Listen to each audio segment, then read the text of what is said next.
Building solo and fill ideas can be overwhelming at first. We start doing it here because there are very few choices to make, so that you can gain a lot of control over your creative process in the context of really good timekeeping, which is going to be a huge deal for later in every style. Be sure at this point that you use a metronome all the time, as the choices themselves are pretty useless if they're not in time. You'll know you're really getting it when you're confidently in time and making creative decisions freely. I like to do 3 phases of this, each requiring a little more presence of mind while making choices. Phase 1, we're just going to play anything. Pick a hand and make some choices with it for 4 beats. After those 4 beats, we're going to reset to the snare drum and check time on the metronome. So I'll start with my feet, add my hands right, left,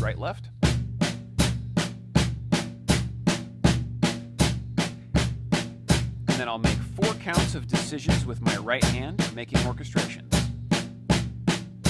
1, 2, 3, 4. And then I'm back to my snare drum. Checking in on my time, still covering the metronome. My bass drum is relaxed and loose. And my snare drum is playing even notes. Then I do it again. 1, 2, 3, 4.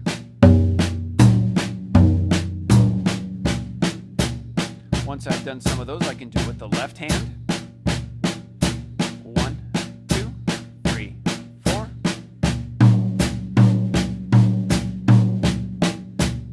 I can also play on the hi-hat. 2, 3, 4. Or I can mix it up between.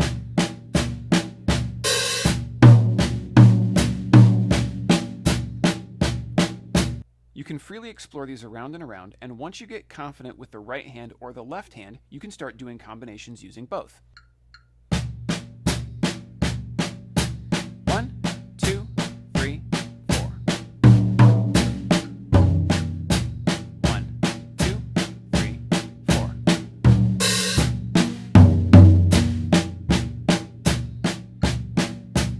1, 2, 3, 4.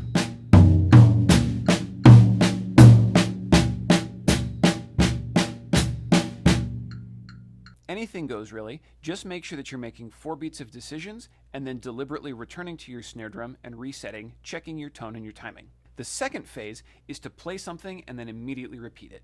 You need to make a choice that's simple enough that you can immediately play it again. Most people play something that is too complex, and then they lose track of time, their counts, their tone, pretty much everything.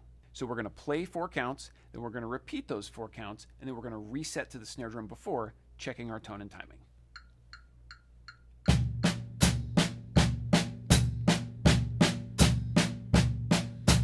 1, 2, 3, 4.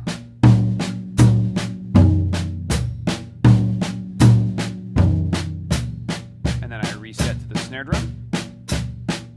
I can do this with the left hand as well.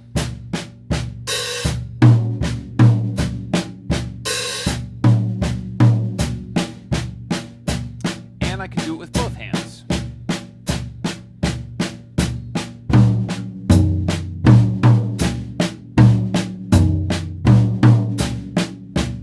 Always returning, checking my bass drum, my even tone on the snare drum, but I'm still covering the metronome.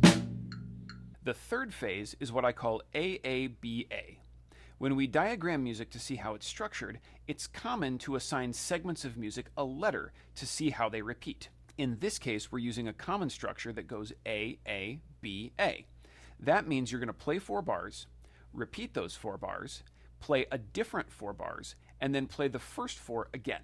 What this means is you have to hold on to your first choice enough to play something different and then come back to it.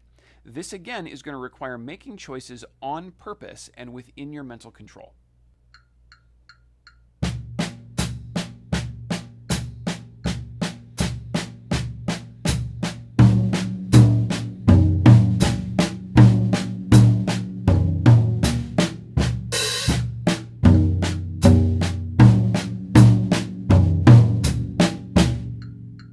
If I introduce this in lessons, it's common for each step to take a full 30-minute in-person lesson to really get it. I hope by watching and rewatching this video as you practice, you can make progress a lot more quickly.